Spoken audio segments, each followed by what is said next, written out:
ఇప్పుడే ఎన్గోల్డ్ బయర్స్ కి కాల్ చేయండి. మీ తాకట్టు బంగారం కష్టాలకి గుడ్ బై చెప్పండి. నేపాల్లో వచ్చినటువంటి ఆకస్మిక వరదలు పెను విధ్వంసాన్ని సృష్టించాయని చెప్పాలి. అక్కడ రసువా జిల్లాలో గ్రామాలు పూర్తిగా కొట్టుకుపోయినటువంటి పరిస్థితి ఉంది. వందలాదిగా అందరూ కూడా కొట్టుకుపోయారు ఈ వరదల్లో. ఎందుకంటే ఎవరికి ఇన్ఫర్మేషన్ లేదు, ఎక్కడి నుంచి కూడా ఒక హెచ్చరిక కూడా లేకుండా ఉన్న పళాన ఒక్కసారిగా ఈ వరద ముంచెత్తడంతో, ముఖ్యంగా బోటే కోసి నది ప్రవాహం ఒక్కసారిగా ఓళ్ల మీద పడిపోవడంతో అందరూ కూడా అందులో బయట ఉన్న వాళ్ళందరూ కూడా కొట్టుకుపోయినటువంటి పరిస్థితి ఉంది. ఇప్పుడు మనకి లేటెస్ట్గా వస్తున్నటువంటి ఇన్ఫర్మేషన్ 400 మంది వరకు విదేశీయులు ఈ వరదలో కొట్టుకుపోయారు. ఆకస్మికంగా వచ్చినటువంటి బోటేకోషి నది ప్రవాహంలో 400 వరకు కొట్టుకుపోయారు. 105 మంది భారతీయులే ఉన్నారు. ఇందులో విదేశీయుల్లో 105 మంది, విదేశీయులు ఒక 300 మందికి పైగా ఉంటే అందులో 105 మంది భారతీయులు, ఇంకా 37 మంది ఎన్ఆర్ఐలు కూడా ఇందులో కొట్టుకుపోయినట్టుగా తెలుస్తుంది. ఎందుకంటే అదొక పర్యాటక ప్రాంతం కాబట్టి చాలామంది ఇక్కడికి చూడటానికి వస్తారు. ఇక్కడ ఉన్నటువంటి పర్యాటక అందాలని చూడటానికి, ఎంజాయ్ చేయడానికి వస్తూ ఉంటారు. ఒక్కసారిగా అక్కడ తిరుగుతుంటే, ఆ పర్యాటక ప్రాంతాల్లో సంచరిస్తుంటే ఒక్కసారిగా అక్కడ బోటేకోషి నది పరివాహక ప్రాంతంలో ఉన్నటువంటి పర్యాటకులు ఈ వరదలో కొట్టుకుపోయినటువంటి పరిస్థితి ఉంది. ఒకసారి దృశ్యాలు మీరు చూస్తుంటే పెద్ద ఎత్తున ఎంత వేగంగా ఆ ప్రవాహం దూసుకుంటూ వస్తుందో మనకు కనిపిస్తుంది. ఆ బ్రిడ్జ్లు కొట్టుకుపోతున్నాయి, ఇళ్ళు కొట్టుకుపోతున్నాయి. ఇళ్లలో ఉన్నవాళ్ళు చాలామంది కూడా కొట్టుకుపోయినటువంటి పరిస్థితి ఉంది. దాదాపు 400 నుంచి 600 వరకు, అంటే ప్రాథమికంగా వస్తున్నటువంటి లెక్క ఇది. కొన్ని వందల మంది ఇందులో కొట్టుకుపోయారు. అసలు ఏమాత్రం అలికిడి లేకుండా, చడి చప్పుడు లేకుండా ఉన్న పళాన ఒక్కసారిగా మీద పట్టడంతో అందరూ కూడా ఆ వరదలో చిక్కుకొని కొట్టుకుపోయినట్టుగా పరిస్థితి కనిపిస్తోంది. బాలేషా ఎవరైతే నేపాల్ ప్రధాని ఉన్నారో అత్యవసరంగా అధికార బృందంతో, మంత్రులతో సమావేశం ఏర్పాటు చేశారు. ఈ సమావేశంలో చాలా క్లియర్గా ఇన్స్ట్రక్షన్స్ కూడా ఇచ్చారు. ఉన్న పళాన ఆ ఆర్మీ అంతా కూడా అక్కడ రెస్క్యూ కార్యక్రమాలు చేపట్టాలని చెప్పారు. అక్కడ ఆర్మీ ఈ రెస్క్యూ చేయడానికి కూడా కొంత ఇబ్బందికర పరిస్థితులు కనిపిస్తున్నాయి. ఎందుకంటే చుట్టూ కొండలు ఉంటాయి. ఆ రసువా జిల్లాలో ఇప్పుడు ఎక్కడైతే ప్రమాదం సంభవించిందో, ఎక్కడైతే ఆకస్మిక వరద వచ్చిందో ఆ ప్రాంతం మొత్తం కొండల మధ్యన ఉన్నటువంటి గ్రామాలు అవన్నీ. అక్కడ ఆ రాళ్లల్లో, ఆ కొండల్లో దిగి రెస్క్యూ చేయడానికి కొంత ప్రతికూలమైనటువంటి వాతావరణ పరిస్థితులు ఉన్నాయి. సో అయినప్పటికీ కూడా ఆర్మీ అక్కడ శాయశక్తుల పనిచేస్తోంది. శాయశక్తుల రెస్క్యూ చేసే పరిస్థితులు అక్కడ కనిపిస్తున్నాయి. కానీ ఇది అసలు ఉన్న పళాన ఎందుకు ఈ విధంగా పెద్ద ఎత్తున వరద వచ్చింది, బోటేకోషి నది ప్రవాహం ఎందుకు ఒక్కసారిగా ఇట్లా ఉప్పొంగిందన్నది కూడా వాతావరణ శాఖ అధికారులు అంచనా వేస్తున్నటువంటి పరిస్థితి. ఎందుకంటే అక్కడ హిమానీ నద పరివాహక ప్రాంతం ఉంటుంది. హిమానీ నదాలు అంటే మంచు కొండలు పూర్తిగా మంచుతో కప్పబడిపోయి పూర్తిగా అవన్నీ కరిగి ఒక్కసారిగా ఆ బోటేకోషి నదిలోకి జారిన తర్వాత ఆ బోటేకోషి నది ప్రవాహంలో వచ్చినటువంటి ఆ అలికిడికి ఇదంతా లోపలిచ్చి ఉప్పొంగి ప్రవహించి స్థానిక గ్రామాల మీద పడటంతో ఈ పెను ప్రమాదం సంభవించినట్టుగా తెలుస్తోంది. చాలా బాధాకరమైన విషయం. భారతీయులు కూడా వందల సంఖ్యలో ఉన్నారు. ఇప్పటి వరకు తీసినటువంటి లెక్క 105 మంది భారతీయులు, 37 మంది ఎన్ఆర్ఐలు కూడా ఈ వరదలో కొట్టుకుపోయినట్టుగా తెలుస్తుంది. ఇంకా స్థానికంగా అక్కడ లోకల్గా ఉన్నటువంటి నేపాలీలు కూడా, ఎందుకంటే వాళ్ళ ఇళ్ళు కూడా కొట్టుకుపోయినాయి. వరద ఒక్కసారిగా దూసుకుంటూ ముందుకు వస్తుంటే బ్రిడ్జ్లు కొట్టుకుపోతున్నాయి, అక్కడ ప్రాజెక్టులు కొన్ని కొట్టుకుపోతున్నాయి.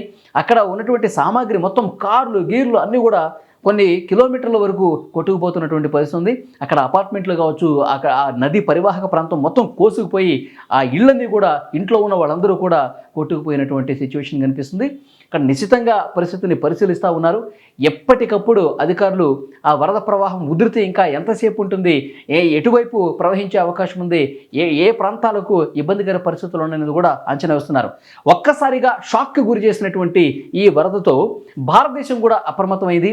ఇండియాకు సంబంధించి బీహార్, ఉత్తరప్రదేశ్ రాష్ట్రాలు అటు సమీపంగా ఉంటాయి కాబట్టి అక్కడ గండక్ నదికి దానికి లింక్ ఉంది కాబట్టి గండక్ నదీ పరివాహక ప్రాంతాల్లో ఉన్న ప్రజలు, బీహార్, ఉత్తరప్రదేశ్ రాష్ట్రాలకు సంబంధించి ఆ సరిహద్దులో గండక్ నదీ పరివాహక ప్రాంత ప్రజలు అప్రమత్తంగా ఉండండి. అధికారులు ఎప్పటికప్పుడు ఆ వరద ఉధృతిని గమనిస్తూ ఉండండి. ఎందుకంటే ఆ ప్రవాహం ఒక్కసారిగా దూసుకొస్తే గండక్ నది కూడా అక్కడ ఉప్పొంగి ప్రవహిస్తే నేపాల్లో ఉన్నటువంటి సిచ్యువేషన్సే బీహార్, ఉత్తరప్రదేశ్ రాష్ట్రాల సరిహద్దు ప్రాంతాల్లో కూడా ఏర్పడే అవకాశం ఉంది. కాబట్టి వెంటనే అక్కడ హుటాహుటిని చర్యలు తీసుకోండి.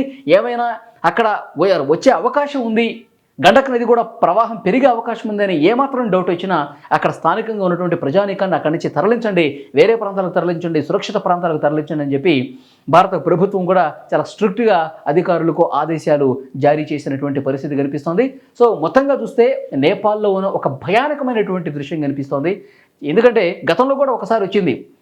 అక్కడ అక్కడ ఈ బోటెకోషి నదీ పరివాహక ప్రాంతం ఏదైతే ఉందో గతంలో కూడా కొన్ని సంవత్సరాల క్రితం ఇదే విధంగా ఉన్న పడాన ఒక ఉత్పాతం రావడంతో విధ్వంసం జరగడంతో పదుల సంఖ్యలో ప్రాణాలు కోల్పోయారు గతంలో కూడా.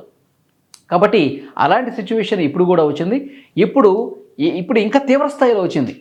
ఎలాంటి సమాచారం హెచ్చరిక లేకుండా ఉన్న పడాన రావడంతో పెద్ద ఎత్తున ప్రజలు ప్రాణ నష్టం జరిగే అవకాశం కనిపిస్తుంది. ఎందుకంటే ఆ వరదలు ఆ బురదలో ఎన్ని కిలోమీటర్ల వరకు కొట్టుకుపోయారో తెలియదు. ఒకవేళ అందులో కొట్టుకుపోతే కనుక వాళ్ళు బతికే పరిస్థితి కూడా లేదు.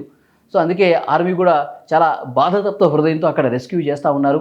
ఇప్పటికే 10 మంది నుంచి 30 మంది వరకు ఆ మృతదేహాలు లభ్యమైనట్టుగా సమాచారం అయితే వస్తోంది. ఇంకా చాలామంది అక్కడ పరివాహక ప్రాంత ప్రజలు నేపాలీయులు అక్కడ రోడ్ల మీదకి వచ్చి చాలా బాధతో చెప్తా ఉన్నారు. మా వాళ్ళు కనిపించట్లేదు, మా వాళ్ళు ఇంకా ఎటుపోయారో తెలియట్లేదు, మా వాళ్ళు అసలు కనిపించట్లేదంటే ఆ వరద ప్రవాహంలో కొట్టుకుపోయి ఉండొచ్చేమని చెప్పి కన్నీళ్లు పెట్టుకుంటూ రోధిస్తున్నటువంటి దృశ్యాలు కనిపిస్తున్నాయి. మరోవైపు నేపాల్ పర్యటనకు వెళ్ళినటువంటి భారతీయులు ఎవరైతే ఉన్నారో దాదాపు 105 మంది వరకు ఇప్పుడు ప్రాథమికంగా అధికారులకు వచ్చినటువంటి ఇన్ఫర్మేషన్ వాళ్ళు తీసిన లెక్క. ఆ 105 మందిలో ఏ రాష్ట్రం నుంచి ఎంతమంది ఉన్నారు, వాళ్ళకి సంబంధించిన ఇన్ఫర్మేషన్ ఏంటి, ఇక్కడ వాళ్ళ బంధువులకి నేపాల్ పర్యటన చెప్పి వెళ్ళుంటారు కదా. సో వీళ్ళలో కూడా కొంత ఆందోళన కనిపిస్తుంది. మా వాళ్ళు బతుకున్నారా లేదా, ఫోన్లు కొంతమందికి స్విచ్ ఆఫ్స్ వస్తున్నాయి, వాళ్ళ పరిస్థితి ఏంటి, వాళ్ళు క్షేమంగా ఉన్నారా, ఎందుకంటే అక్కడ వైర్లు కొంత సిగ్నల్ ప్రాబ్లం కూడా ఉంది కాబట్టి స్విచ్ ఆఫ్ వస్తుండొచ్చు.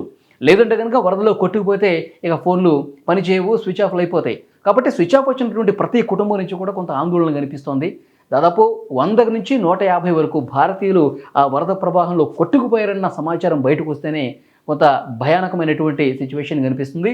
సో నేపాల్లో ఒకవైపు చైనా మీద కూడా అసహనం వ్యక్తం చేస్తుంది నేపాల్. ఎందుకంటే ఇలాంటి వరద విపత్తులు ఇవన్నీ కూడా టిబెట్ చైనా సరిహద్దు ప్రాంతంలో ఉంటుంది కాబట్టి వాళ్ళకి కొంత ముందస్తు ఇన్ఫర్మేషన్ ఉంటుంది. ముందస్తుగా వాళ్ళకి తెలిస్తే నేపాల్కి ఇటు భారత్కి అలర్ట్ చేసే అవకాశం ఉంటుంది. కానీ కావాలని చైనా ఈ విధంగా సమాచారం తెలిసినప్పటికీ అలర్ట్ చేయలేదని చెప్పి కొంత అనుమానం నేపాల్కి ఉంది. సో ఏదేమైనప్పటికీ ఈ ప్రమాదం జరిగిన తర్వాత ఇంత పెద్ద ఎత్తున వరద గ్రామాలను ముంచెత్తిన తర్వాత చాలామంది కొట్టుకుపోయిన తర్వాత మొత్తం అయిపోయిన తర్వాత చేసేదేమి కూడా ఈ ఆరోపణలు చేస్తే వచ్చేదేమి కాదు. కానీ అక్కడ స్థానికంగా ఉన్నటువంటి అధికారులు శాయశక్తుల ప్రయత్నం చేస్తున్నారు. వరదలో చిక్కుకొని ప్రాణాలతో ఉన్న వాళ్ళని కాపాడే ప్రయత్నం అయితే చాలా వేగంగా జరుగుతున్నటువంటి పరిస్థితి కనిపిస్తుంది. నేపాల్ ప్రధాని బాలన్ షా అధికార యంత్రాంగంతో గంటకి అప్డేట్స్ తీసుకుంటున్నారు, వాళ్ళకి ఇన్స్ట్రక్షన్స్ ఇస్తున్నటువంటి పరిస్థితి ఉంది. భారతీయులకు సంబంధించి కూడా అక్కడ ఉన్నటువంటి అధికారులతో మన దేశ అధికారులు మాట్లాడుతూ ఉన్నారు. భారతీయులకు సంబంధించి ఆ రెస్క్యూ కావచ్చు, భారతీయులు ఎంతమంది వెళ్ళారు, ఏంటి వాళ్ళ పరిస్థితి ఏంటి అనేది కూడా మన అధికారులు కూడా వాళ్ళతో సమాచారం ఇచ్చిపుచ్చుకుంటున్నటువంటి పరిస్థితి కనిపిస్తోంది. కానీ మొత్తం మీద నేపాల్లో వచ్చినటువంటి ఈ పెను ప్రమాదంతో అందరూ ఒక్కసారిగా షాక్ అయిపోయినటువంటి పరిస్థితి అక్కడ కనిపిస్తోంది. ఆ దృశ్యాలు చూస్తుంటే ఎంత బాధ కల్పించే పరిస్థితి ఉంది. ఆ వరద ప్రవాహం వేగంగా దూసుకొస్తూ అన్ని ముంచెత్తుతూ వస్తున్నటువంటి ఆ దృశ్యాలు చూస్తుంటే నిజంగా వెన్నులో వణుకు పుడుతోంది.